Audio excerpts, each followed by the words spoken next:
एक गांव में दो भाई अपने अपने परिवार के साथ रहते थे। एक भाई अमीर था तो दूसरा भाई गाली आई। सारे गांव में खुशियां मनाई जा रही थी, परंतु छोटे भाई के पास तो खाने लायक भी कुछ नहीं था। छोटे भाई की पत्नी उससे बोलती है कि तुम अपने बड़े भाई से मदद मांगने क्यों नहीं जाते हो? फिर वो बड़े भाई के पास मदद मांगने गया। बड़ा भाई बोला, मेरे पास तुझे देने को कुछ नहीं है, चला जा मेरे घर से। बड़े भाई ने उसे दुत्कार कर घर वापस भेज दिया। बेचारा उदास लौट रहा था कि रास्ते में एक बूढ़ा दिखाई दिया।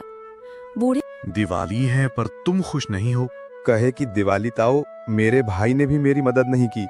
मेरा परिवार भूखों मर रहा है और मैं कुछ नहीं कर पा रहा।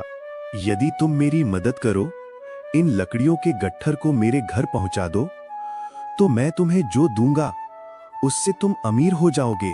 छोटा बूढ़े के पीछे चलता हुआ लकड़ियों के गट्टर को उसके घर छोड़ आया। बूढ़े ने छोटे को एक मालपुआ दिया और बोला, जंगल में जाना, एक जगह अजीब तरह के 3 पेड़ तुम्हें दिखेंगे, जिसके पास एक चट्टान होगी। ध्यान से देखोगे तो चट्टान के कोने में तुम्हें गुफा का एक मुंह दिखेगा। गुफा में चले जाना, वहां 3 बोने रहते हो। मालपुए को किसी भी कीमत पर छोड़ेंगे नहीं तुमसे। धन नहीं मांगना, बल्कि कहना मुझे पत्थर की चक्की दे दो। छोटा गुफा में जा पहुंचा। उसके हाथ में मालपुआ देखकर एक बौना बोला, ये मुझे दे दो, मैं तुम्हें इसके बदले में जो मांगोगे वो दे दूंगा। मुझे बस अपनी पत्थर की चक्की दे दो। चक्की लेकर छोटा जैसे ही चलने लगा, बौना बोला, इसे मामूली चक्की ना समझना।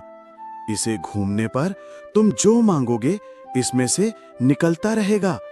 इच्छा पूरी होने पर इस पर लाल रंग का कपड़ा डाल देना, सामान बनना बंद हो जाएगा। चक्की लेकर छोटा घर पहुंचा।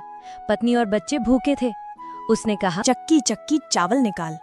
बस चावलों का ढेर लगना शुरू हो गया। लाल कपड़े से चक्की को ढककर छोटे ने फिर कपड़ा हटाया और दोबारा चक्की चलकर बोला, चक्की चक्की दाल निकाल। दाल निकलती रही। सब ने अपना पेट भरा। रात सब ने चैन की नींद ली। बचे हुए दाल और चावल के ढेर को लादकर छोटा अगले दिन बाजार में बेच गया।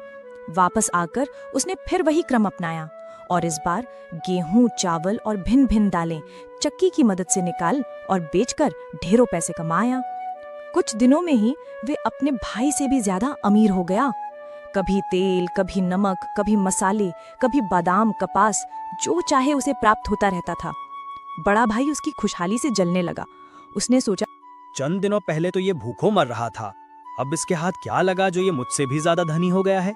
एक रात चुपचाप वो छोटे के घर में छुप गया। सारा भेद उसके आगे खुल गया। अगले दिन जब छोटा बाजार सामान बेचने गया था तो बड़ा भाई छोटे के घर पहुंचा और उसके घर से चक्की चुरा कर ले आया और अपने परिवार को लेकर दूर कहीं टापू में जाकर बसने के इरादे से घर से चल पड़ा। समुद्र के किनारे चल दिए। उसकी पत्नी हैरान थी कि एक बेकार सी चक्की लेकर उसका पति सारा घर बार छोड़कर हम सबको लेकर कहाँ जा रहा है। तभी उसके बच्चे को भूख लगी तो उसकी माँ खाना लाई थी, पर नमक लाना भूल गई। बड़े भाई ने पत्नी की जिज्ञासा शांत करने के लिए चक्की को घुमाया और बोला, चक्की चक्की नमक निकाल। फिर क्या था, नमक का ढेर निकलना शुरू हो गया और नाव डूबने लगी। बड़े भाई को चक्की बंद करने का उपाय तो पता नहीं था। उन सब की जल समाधि बन गई। सभी चक्की समेत समुद्र में डूब गए। कहते हैं कि चक्की अब भी घूम रही है, तभी तो समुद्र का पानी खारा है। शिक्षा, लालच बुरी बला है।